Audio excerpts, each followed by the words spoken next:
Bonjour à tous, c'est Romain de Phone et aujourd'hui on va parler d'un sujet un petit peu différent. Pas de smartphone, pas d'ordinateur, pas de produits, on va parler du téléchargement et du streaming illégal. Alors pour ceux qui pensent qu'on traite de sujets uniquement autour d'Android, sachez que la ligne éditoriale de Phone change. Donc on va parler de plus en plus de sujets qui tournent autour de la tech, mais aussi d'internet, du numérique, et donc le téléchargement et le streaming illégal font partie du numérique, des habitudes de nos lecteurs. Et pour que ce sujet qui peut être très théorique vous parle un peu plus, on va plutôt partir sur un témoignage. Donc je vais parler de ma propre expérience par rapport au téléchargement et au streaming illégal. Et puis on pourra débattre ensuite dans les commentaires de ce que vous pensez vous du téléchargement et du streaming illégal. C'est parti!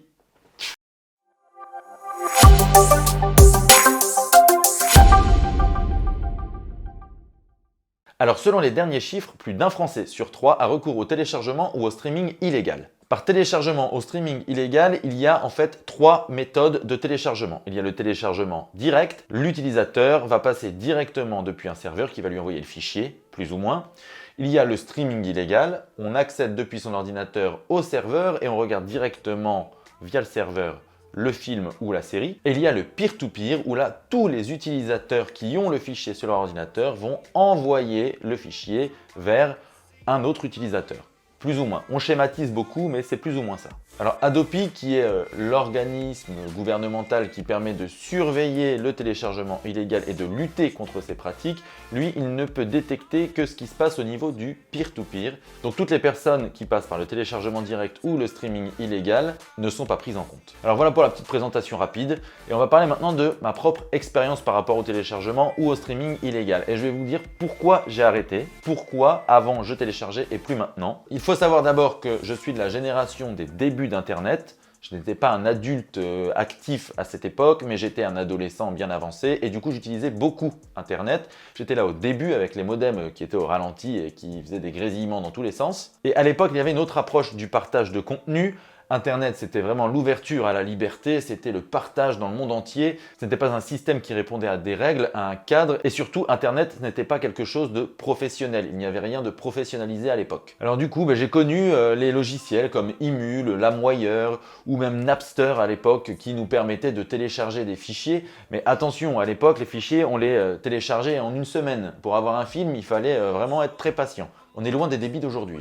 Alors petit à petit, moi j'ai vu le monde d'Internet évoluer et puis le téléchargement ou le streaming illégal a pris de moins en moins de sens finalement pour moi en tant qu'utilisateur. Encore une fois, ce n'est qu'un témoignage, il s'agit de ma propre expérience et il n'est en aucun cas question ici de faire la morale à ceux qui téléchargent ou qui regardent du streaming illégal. Absolument pas. C'est vraiment juste de débattre de ce sujet. Alors pourquoi petit à petit j'ai arrêté de télécharger ou de regarder en streaming?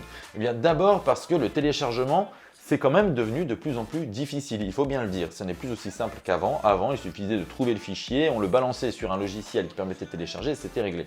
Aujourd'hui, il y a quand même plus de difficultés. Déjà, il y a beaucoup de sites qui ont fermé. On a vu Zone Téléchargement, par exemple, qui a disparu. Il y a d'autres sites comme C'est pas bien. Il y a des sites aussi comme Pirate Bay, ou il y a d'autres sites encore plus anciens comme Mega Upload qui étaient des références.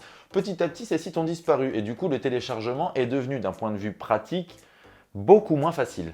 Il faut noter aussi aujourd'hui que pour télécharger des contenus, il faut un bon débit parce que finalement les fichiers sont de meilleure qualité, mais ça veut dire qu'en téléchargeant un film ou une série en 1080p voire en 4K, il y a intérêt à avoir une bonne connexion internet, ce qui n'est pas le cas de tout le monde. Et puis on a beau se moquer quand même d'Adopi, l'organisme travaille quand même, il y a quand même des avertissements qui sont envoyés.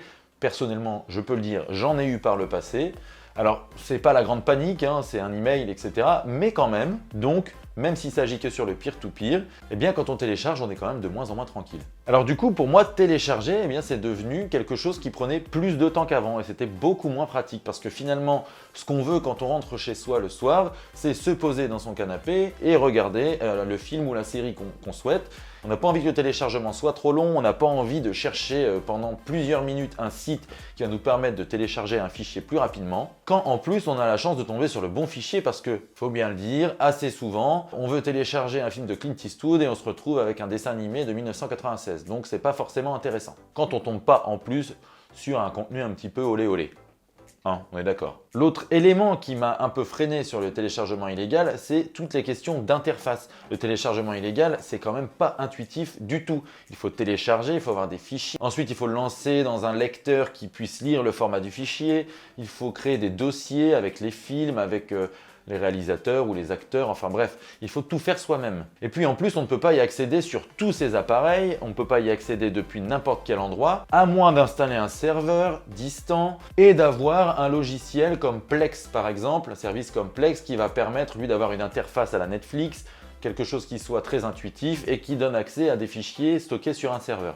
Mais alors du coup, il faut investir dans un serveur, il faut aussi configurer le serveur, il faut mettre les fichiers dedans, il faut personnaliser chaque film puisque même si Plex a un système de reconnaissance, il faut parfois compléter. Donc c'est quelque chose qui prend énormément de temps. Et en plus, Plex, c'est pas gratuit pour avoir la version complète, il faut payer. Donc il faut quand même reconnaître que le recours au téléchargement ou au streaming illégal, c'est plus compliqué qu'avant et surtout, ce n'est plus aussi adapté à nos usages puisqu'aujourd'hui, on regarde des films et des séries un petit peu partout, ce qui n'était pas le cas avant. Et puis surtout, ce qui m'a complètement fait arrêter le téléchargement et le streaming illégal, eh bien, ce sont les offres légales. D'abord pour la musique, et là, ça s'est vraiment démocratisé avec Spotify, Deezer, tous les services de musique disponibles. Eh bien, aujourd'hui, pratiquement plus personne ne télécharge de la musique, sauf peut-être des gens qui veulent une qualité de son supérieure avec des fichiers FLAC, etc.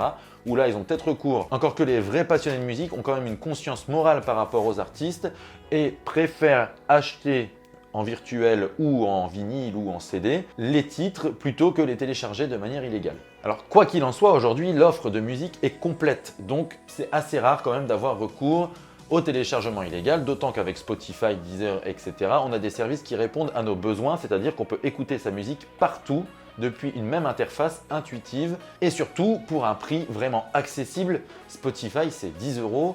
Si on prend une formule pour plusieurs personnes, les fameuses formules familiales, on en a pour une quinzaine d'euros et là, il y a 4 ou 5 personnes qui en profitent. Si on divise 15 € par 5 personnes, ça fait 3 € par personne. 3 € pour avoir de la musique en illimité, c'est vraiment pas grand chose. Donc moi j'ai commencé du coup à me mettre aux formules légales avec des services comme Spotify. Et puis en tant que fan de ciné, séries et documentaires, j'étais ravi de voir que des offres légales se développaient. On a eu Canal Play et ensuite il y a surtout eu l'arrivée de Netflix. Et l'arrivée de Netflix, ça a fait naître d'autres acteurs. On a OCS qui fonctionne aussi pas mal en France et puis Amazon Prime qui fonctionne un petit peu partout dans le monde. Et là, aujourd'hui, en France, on a donc au total 4 grands services, Canal Play, donc qui va disparaître, Netflix, OCS et Amazon Prime. Et là encore, les formules légales sont de plus en plus complètes. Par exemple, sur OCS, on a tout le catalogue HBO. Et HBO, ce sont des séries à succès comme Game of Thrones ou Westworld, par exemple. Donc c'est un catalogue très complet. On a des séries vraiment très connues qui font partie des séries les plus téléchargées d'ailleurs de manière illégale. Sur Netflix, eh bien, il y a évidemment tout le catalogue de séries et films, mais il y a surtout les séries originales Netflix qui sont sans doute les séries qui ont le plus de succès sur le service. Et enfin Amazon Prime qui démarre en France, a un atout indéniable, c'est son prix puisqu'il ne coûte que 4 € par mois et il y a aussi de plus en plus de séries qui ont été primées d'ailleurs et qui sont très intéressantes. Je parle de mon expérience. En faisant le calcul, eh bien Netflix c'est 15 € par mois pour 5 personnes, OCS c'est aussi une quinzaine d'euros par mois pour 5 personnes et Amazon Prime c'est 4 € par mois, grosso modo, puisqu'en payant l'Amazon Prime à l'année une quarantaine d'euros, ça nous fait à peu près 4 € par mois. Donc au total, on est à 35 € par mois.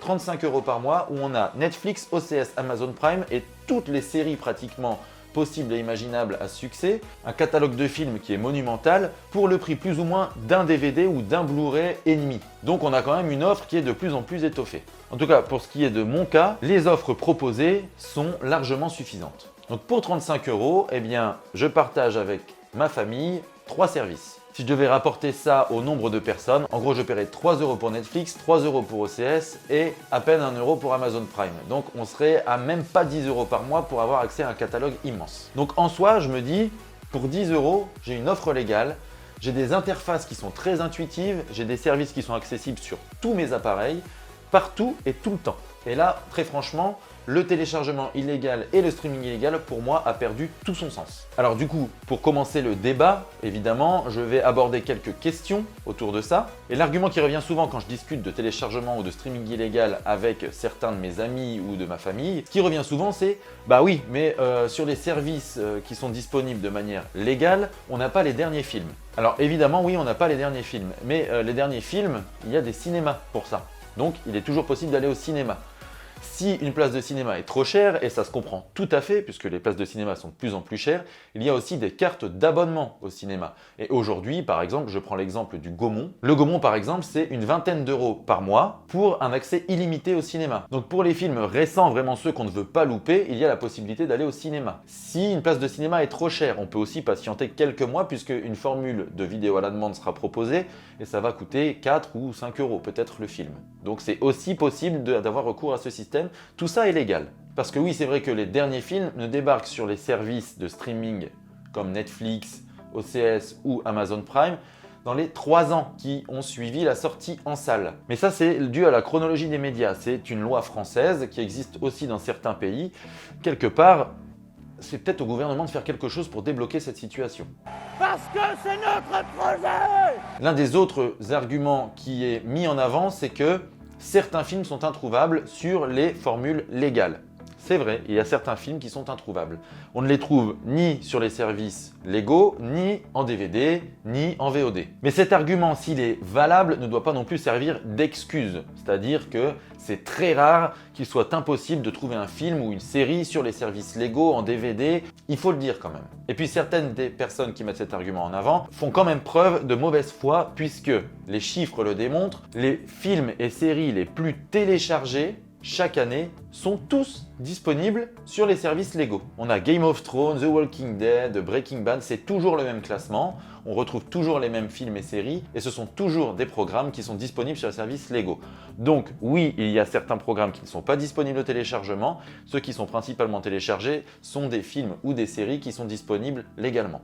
Et puis au-delà de toutes ces considérations économiques, c'est-à-dire est-ce que je vais payer cher, est-ce que je paye trop cher pour ce qu'on me donne dans le catalogue, etc. Très honnêtement, si moi j'ai arrêté, c'est parce que je considère qu'aujourd'hui, pour une vingtaine d'euros par mois, on peut avoir accès à un catalogue énormissime. Et comme j'ai connu l'époque où il fallait acheter un DVD pour pouvoir l'avoir chez soi, très franchement, 20 euros, c'est le prix d'un DVD, sauf que j'ai je ne sais combien de milliers de films et séries. Donc, pour moi, en tout cas, c'est formidable. Au-delà donc de ces considérations économiques, il y a aussi une considération morale. C'est-à-dire que pour moi, le cinéma, c'est une industrie. Et dans une industrie, il y a aussi des emplois. Alors évidemment, ce qu'on voit, ce qu'on nous partage dans les médias, c'est la partie visible de l'iceberg. Oui, il y a des studios, il y a des millionnaires, il y a des acteurs très riches, il y a des réalisateurs très riches. Mais tous ces films à succès qui rapportent des millions de dollars permettent aussi de faire tourner toute une industrie. Ça permet de faire vivre des techniciens, des costumières, des maquilleuses, des scénaristes. Ça crée des emplois dans le monde entier. Et puis surtout, ces films à succès qui rapportent des millions, ça permet aussi de financer d'autres œuvres. Des œuvres qui n'auraient jamais existé s'il n'y avait pas eu ces films à succès. Des œuvres qui font découvrir des nouveaux réalisateurs, qui transmettent des messages qui n'auraient peut-être pas pu être passés. Des films d'auteurs. En gros, tout cet argent amassé par les studios, ça permet aussi de faire évoluer le cinéma. Ça permet aussi de faire réfléchir grâce à des œuvres qui n'auraient peut-être jamais existé s'il n'y avait pas eu les films à succès. Donc évidemment, les studios qui amassent des millions, ça peut choquer, mais derrière, il y a quand même beaucoup d'autres choses. Encore une fois, ce n'est que mon avis. Donc au-delà de ces considérations financières, entre le moment où je téléchargeais quand j'étais plus jeune et aujourd'hui, eh bien, je suis rentré dans la vie active et je me suis posé cette question. Est-ce que j'accepterais moi de travailler pour rien du tout? Parce que finalement, si tout le monde téléchargeait illégalement, il n'y aurait plus d'argent dans l'industrie des cinémas, il n'y aurait plus d'emplois, il n'y aurait plus rien pour payer les techniciens, les scénaristes, etc. Donc, évidemment, j'ai une prise de conscience et il n'est en aucun cas question de faire la morale, encore une fois. Le but est vraiment de débattre de cette question parce que c'est un sujet qui est assez sensible et qui concerne à peu près tout le monde. Alors à mes proches, lorsque j'en discute ou même avec des confrères, lorsqu'on parle du téléchargement illégal, je leur fais toujours cette comparaison. Je leur dis, est-ce que si tu as envie d'un pain au chocolat et que tu n'as pas l'argent pour te l'acheter, tout simplement, pour peu importe les raisons. Est-ce que tu volerais ce pain au chocolat à ton boulanger alors que lui aussi a des employés, etc. Est-ce que tu aurais cette démarche comme tu l'as finalement avec un film? Donc encore une fois, le but ce n'est pas de faire la morale, c'est d'échanger. Donc je vous invite à répondre à ces questions, à donner aussi votre point de vue. J'ai parlé de ma propre expérience, vous pouvez également parler de la vôtre et j'échangerai volontiers avec vous. Bien évidemment, dans le respect de chacun, on n'est pas là pour se pourrir, le but c'est vraiment d'échanger sur ce sujet qui nous concerne tous. Et voilà, cette vidéo est maintenant terminée. Merci à tous de l'avoir regardée. Je vous invite donc à laisser un max de commentaires en dessous pour débattre de ce sujet. Je mets dans la description des liens qui parlent du téléchargement illégal, d'Adopi, etc., etc. Je mets également tous les liens vers nos réseaux sociaux et je vous remercie encore une fois pour votre fidélité. On a passé la barre des 35 000 abonnés. Merci beaucoup, ça nous touche vraiment et ça nous encourage à continuer. N'hésitez pas non plus à nous faire des commentaires sur la vidéo en elle-même, sur ce qu'on peut améliorer et sur ce qu'on peut changer. Vous pouvez également vous abonner à notre chaîne juste ici et activer les notifications en cliquant sur la petite cloche pour ne rater aucune vidéo. Encore un grand merci à tous, à très bientôt pour de nouvelles vidéos sur Fun Android. Ciao ciao!